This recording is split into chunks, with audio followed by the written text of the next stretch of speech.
Hello and welcome to another episode of the Student Loan Planner Podcast. I am still recording out of my temporary podcast studio because of the destruction of the former one. We're still working on repairing the sewer backup damage to our house that happened in this big storm, and boy, oh boy, I hope it never happens to you because, you know, as you might expect in home, whenever you have a home problem, basically they discovered some random asbestos, and so now the asbestos people have to call and come and do something, and then hopefully one day I'll have a podcast studio again. So, you know, if you're watching on our YouTube channel, you're going to notice a pretty hilarious background, and thank you for your patience. I promise the student loan info is good, even though the production value is questionable. LOL. So today I want to talk about something that I think is pretty interesting to reflect on. I want to talk about what will professional salaries be with mass closure of graduate and professional school programs,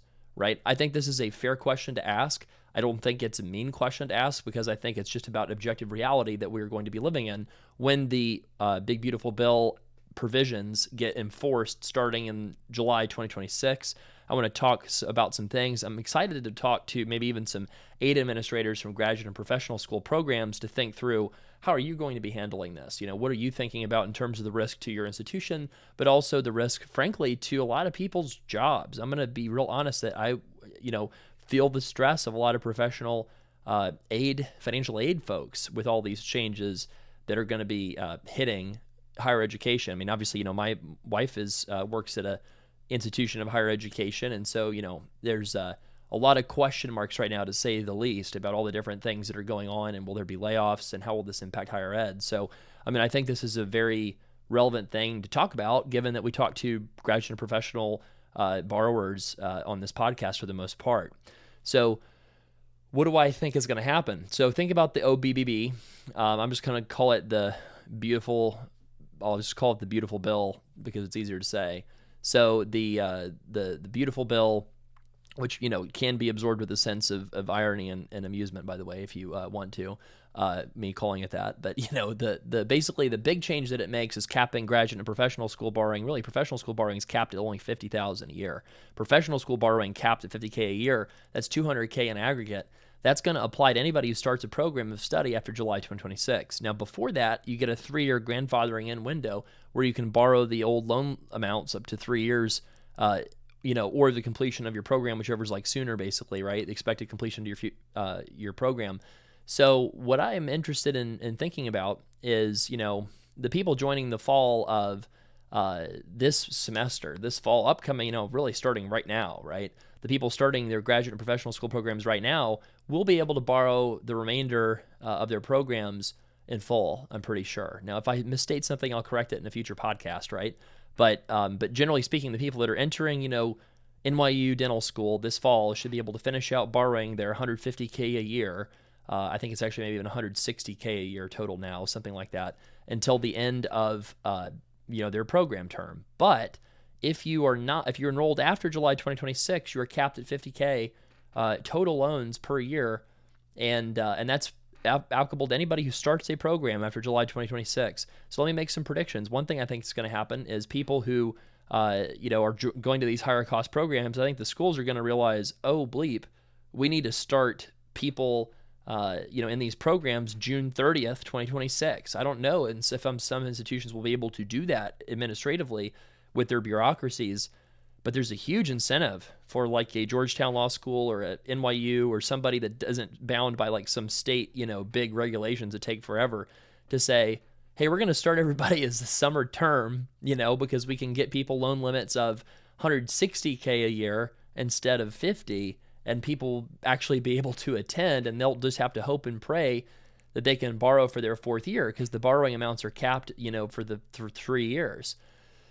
So there's a big opportunity for huge conflicts of interest for these schools out there, right? Because what happens is, living expenses have gone up since the pandemic. So like, it's not unusual to have somebody need to borrow 25 to 30K really to have their living expenses during graduate school. So if you're borrowing 30K for living expenses, you only have 20K left over in that budget for tuition, and then also tuition fees, all the health insurance, all the fees that come with attending a graduate or professional degree program. And that's if you're borrowing for professional school. We're not even talking about graduate school, where the cap is, I think, 100K for a graduate, non-professional degree program. So that's just, it's going to be so disruptive, because a lot of the programs, let's talk about, even some of these, public universities, they're going to be hit with the borrowing limits, and they're not going to be adaptive like the private schools will probably be. They'll just start the usual time. They'll just enroll everybody in August or September like they usually always do. And those students next fall will be subject to that 50K per year cap of 200K total. And so basically, if you think about what that means, a lot of those in-state schools rely on out-of-state students to subsidize their programs. And a lot of times, a lot of our consults are from like out-of-state students that went to, like, I'm just going to pick a random school, University of Missouri. I don't know if they're still doing it this way, but, they would borrow, 60, 70K for their first year of professional school. And they would be greatly subsidizing all those in-state students, and they would just load up on the Grad Plus loans to cover all that in-state, out-of-state delta on the difference, right? But that opportunity, that pathway with Grad Plus going away next year is going to be closed off. And so that's going to have negative impacts on state schools. So state schools are going to feel this in a big way, especially ones that rely on a lot of out-of-state students to pad their budget. And then for the professional schools that are at private universities, the problem is, if the tuition amount, that you need to borrow is, let's call it 50, right? Which is a whole bunch of professional programs out there, right? That are you need to borrow 50. That means that you're going to need to borrow, let's say your cap after, living expenses, you only have 20 or 25K left over to borrow with federal loans. That's going to mean that you're going to need to borrow like 30K a year, maybe times 4. So it's 120 grand of private student loans. In total, those private student loans are not going to be paid while you're in school. So investors are going to need a higher rate to subsidize them for not getting payments while enrolled in school, maybe 0.5% to 1% higher than you might expect, at least. And so the private student loan rates could easily be, 8, 9, 10% for that 30K per year. And so you've got 120K that grows into 150K by the end of your 4-year program. And then you've got to pay, about $1,500 a month. So that's, 18K a year after taxes. So before taxes, you probably have to earn more like 30K in pre-tax salary to pay that $1,500 a month. Right? So let's say 30K of salary is reserved for those private student loan payments. And then on top of that, you're going to have the RAP plan, which will be the only option for people who take out loans after July 2026. And those folks are going to need to pay 10% of their income. And you probably will still be able to do some things like you currently do to put off, the full 10% being assessed on you. But when that 10% is assessed, let's say you're a brand new associate dentist or something, so you're paying 10% of, 150K a year. So 15 grand, give or take, around 1,200 a month. So 1,200 a month times 12, let's just call it 15 grand after taxes, maybe pre-tax salary equivalent, that's 25 grand. And I'm assuming, of course, that, that 1,500 is, you're assuming somebody's borrowing the max, right? So we're assuming here that 1,200 a month payment is lower than the 2,000 a month payment that would be the standard 10-year plan. So if you take, the 25K of pre-tax income is going towards the RAP plan, 30K of pre-tax income that's going towards your private student loans, you could easily be in the 50, K range, for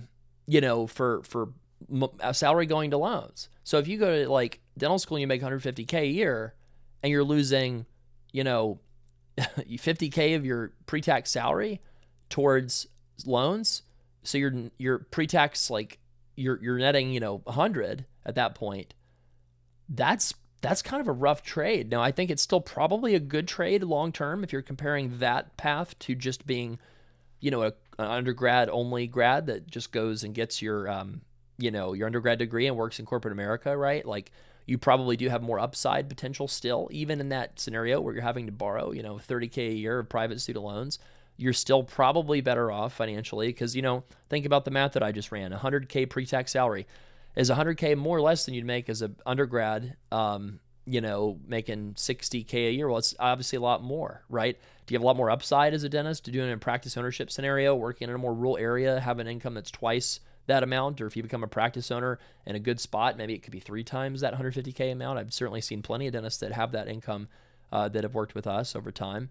So, I mean, there's plenty of upside, but then also you can make the argument, well, if somebody's smart enough to go to professional school, they're also smart enough to go do something else that might be higher paying than just that regular undergrad job that you would get with a college degree somewhere in corporate America, for example, right? So, what does that do to current doctors and professionals and graduate school degree holders, right?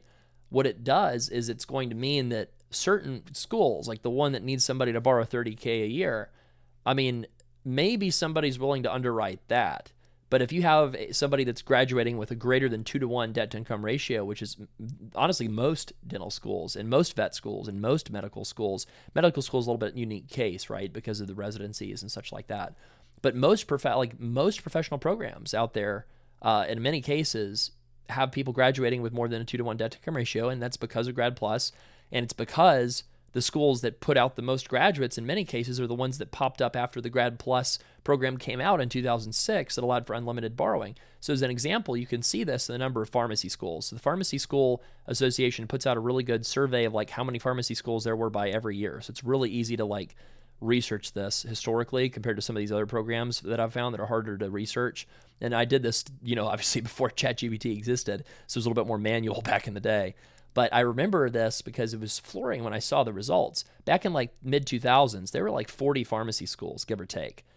And then Grad Plus came out in 2006, and within like 5 years, it was 90 pharmacy schools. The acceptance rate for pharmacy school used to be in the low 30 percentile range. Within 10 years of Grad Plus, the acceptance rate was in the high 70 percentile range, I believe. And then by the 2010s, the acceptance rate for pharmacy school was like 85% or 90% almost in some cases. So what happened is anything that didn't have any point of friction to enter the profession, like for example, medicine has residencies, you have to go through that to be able to become a doctor. So there's a restriction on the supply of physicians entering the market, which is why you haven't seen as much difficulty in the medical field like you've seen in some of these other fields that don't have some sort of friction point to enter the field, right? So for example, there's not as much of a friction point to go become a pharmacist or a physical therapist or even a dentist.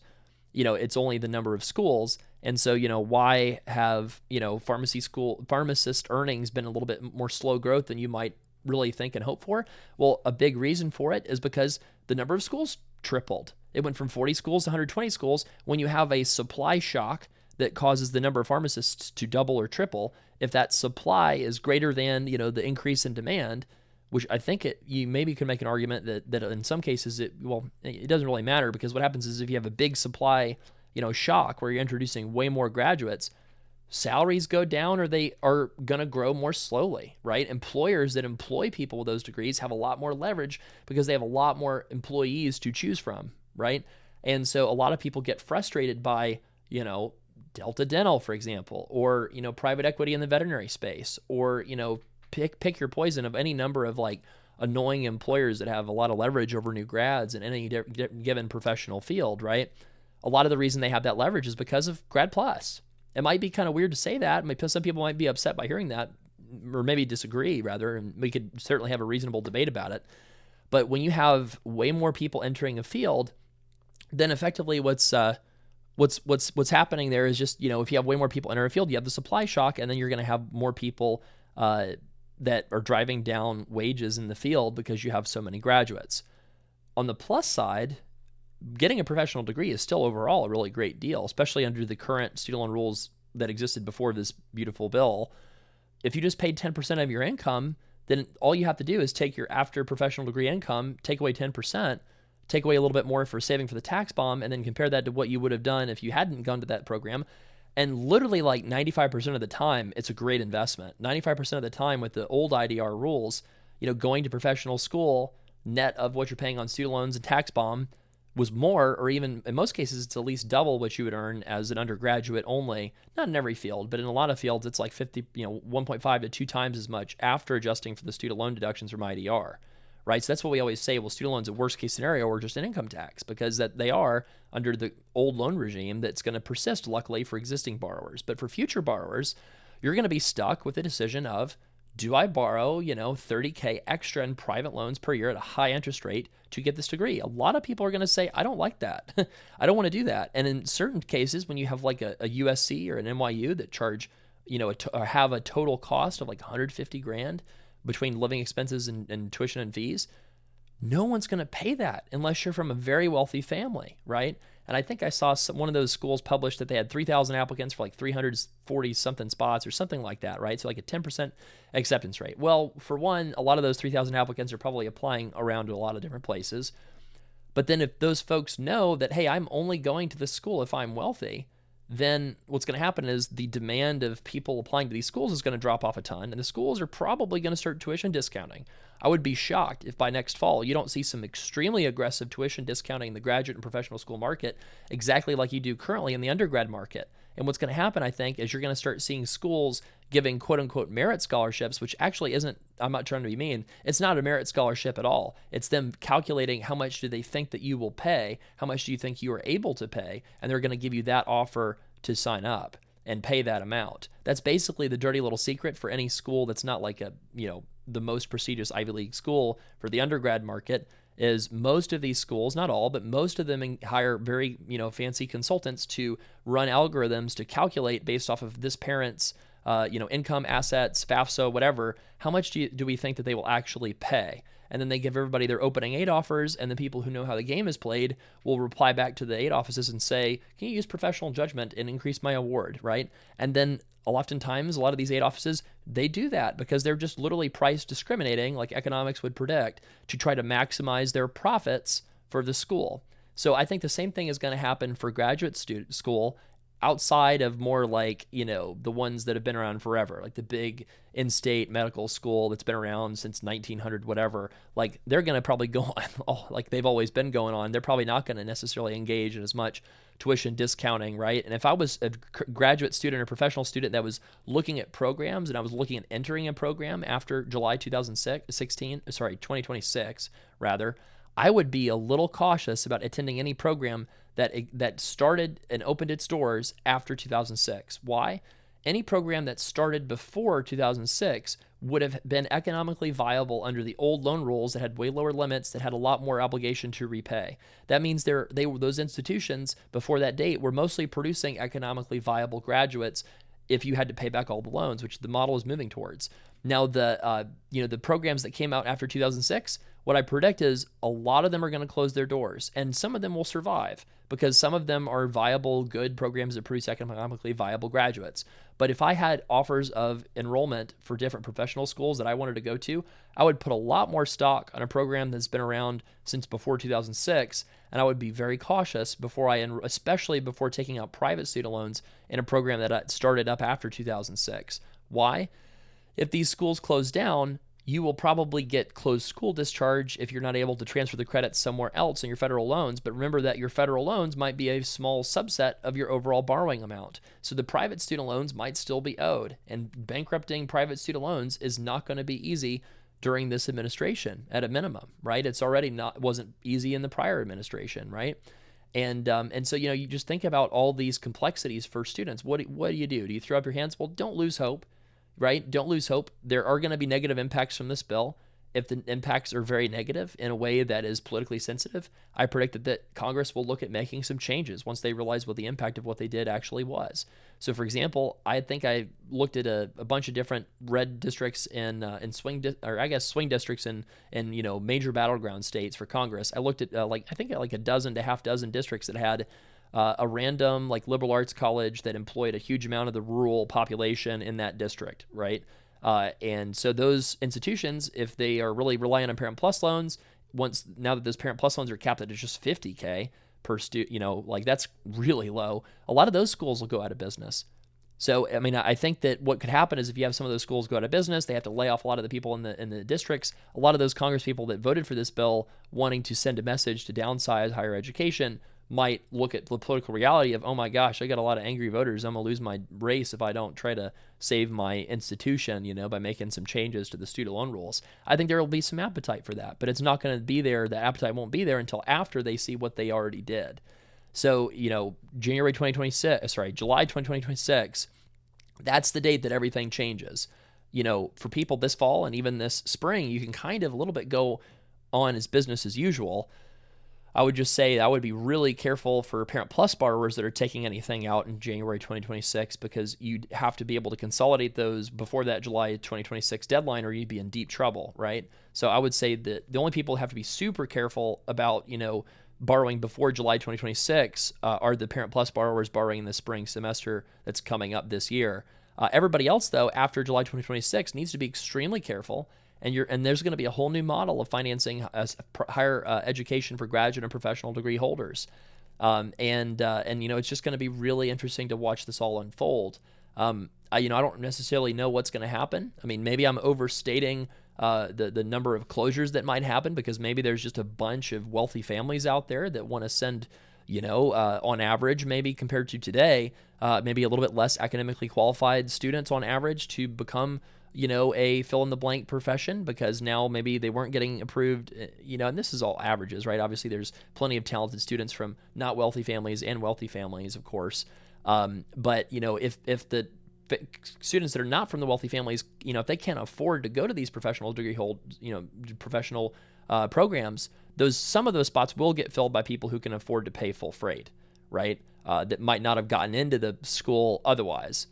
And, what I really hope happens is, a lot of times schools are not very creative, right? I mean, schools, in a lot of cases, for example, there's in-state programs in certain parts of the country. It's like they're low-cost areas. The cost of living is low. Why don't they offer up more seats? Well, why are they not opening more opportunities for people to go through their programs? It's kind of interesting that a lot of these programs that reacted to Grad Plus were private institutions in really high cost of living areas, because I think that they had, very maybe business-minded administrators, right? And they're just looking at it like a revenue game. Like, oh, wow, I can open up a dental school spot and I can charge them $100,000 a year and they'll pay it. That's going to subsidize all kinds of projects that we want to do. And they'll pay the same percent of their income if they borrow 50 or 150. So we might as well maximize our revenues, right?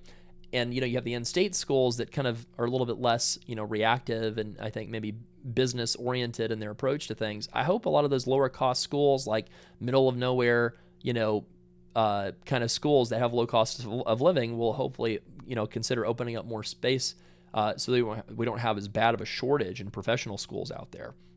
So we will continue helping current borrowers navigate this mess of student loan repayment. I'll certainly do more episodes on the existing state of student loans. I just thought it would be interesting because the impact on existing borrowers, I do think that salaries are going to go up a lot over time because of this bill if it stays. Not saying that that's a good thing. I just think that that's the objective reality that will happen. And the reason, again, is because if you have, a doubling or tripling in the number of schools that's occurred since 2006 in a lot of these fields, if the number of schools gets cut by even a quarter, but probably more like 50% in a lot of cases, right? Then the number of grads is going to get cut somewhere between 20 and 50%. And if you limit the supply, it's not going to happen right away. But if you have 5 to 10 years worth of low numbers of new graduates, that's going to increase the price that the providers can charge that are already in the field. And so that's going to be, at a minimum, supportive of you reaching financial goals. It might be depressing, but it might also be supportive because it means you're going to have lower risk of unemployment. You're going to have less competition from private equity that can hire very cheap labor because they're super burdened by student debt, and you will have just more opportunity for upside, and also the DSOs of the world will have less leverage to negotiate rock bottom prices to providers because they won't be able to get anybody that as many people that will say yes. That's ultimately what determines market prices is, do people say yes to things that a Delta Dental type of DSO asks for? If people are saying yes to it, they're probably going to do it, right? But if they're not getting anybody that says yes, or they're not getting enough people that say yes, then provider payments go up. I mean, it's just literally economics.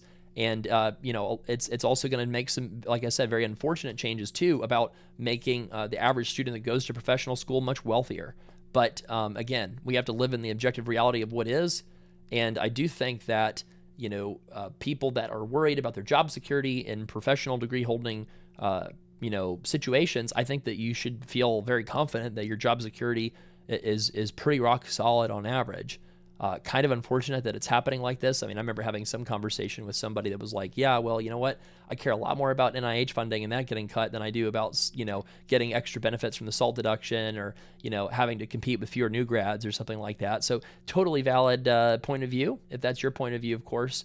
And, again, I'm not trying to say what should be. I'm trying to say what do I think is and what is down the road, what is coming. So, if for the people who are financial aid administrators, if I was a financial aid administrator at a private school, I probably would be having, conversations with administration of, hey, if we want to have a big class this next fall, we're going to have to talk to people and tell them the truth, which is, hey, you're going to have to borrow a ton of private loans in year 4. And, if we want to have a big class, we should have people start June 30th, 2026, so they can borrow 3 years at unlimited borrowing amounts. And then year 4, you have to take out private loans.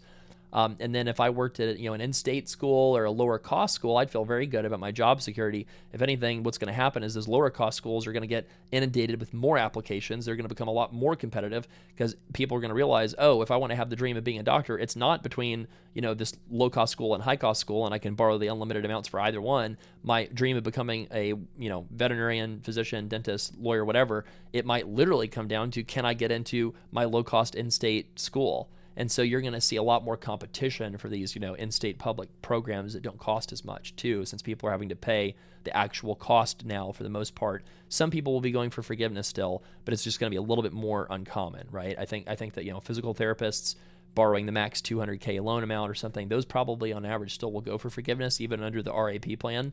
But a lot of programs, are not going to be in the future. So if you have any questions, leave them on our voicemail line, studentloanplanner.com/voicemail. If you have any feedback, of course, you can always email us. If you need to get a student loan consult to maybe get out of the save forbearance or to understand, what does it mean long-term being on this IBR plan or this pay plan, or what should I be thinking about with the new PSLF changes to qualifying employers that they're discussing. Anytime you need to talk about your loans, you can get a consult with us if you prefer, studentloanplanner.com/book. And then wealth clients reach out to your financial planner if you work with us for that. Thank you so much for listening to the Student Loan Planner podcast. Have a great rest of your day. Are you on the free Student Loan Planner email list? If yes, you could upgrade your experience and discover student loan loopholes so good they might get repealed if I talk about them publicly. Find out my very best thought leadership that I really just can't be super open about anymore, unfortunately. If you want to get our very best tips, not just the ones that I can share for free, then go to studentloanplanner.com/insider to get a special discount for your year membership. That's studentloanplanner.com/insider and get our very best dozens of bonus content and tips that's going to save you money and get you out of student debt faster. And if you're already an SLP insider, please reply back to those emails and let me know how I can make it even more valuable.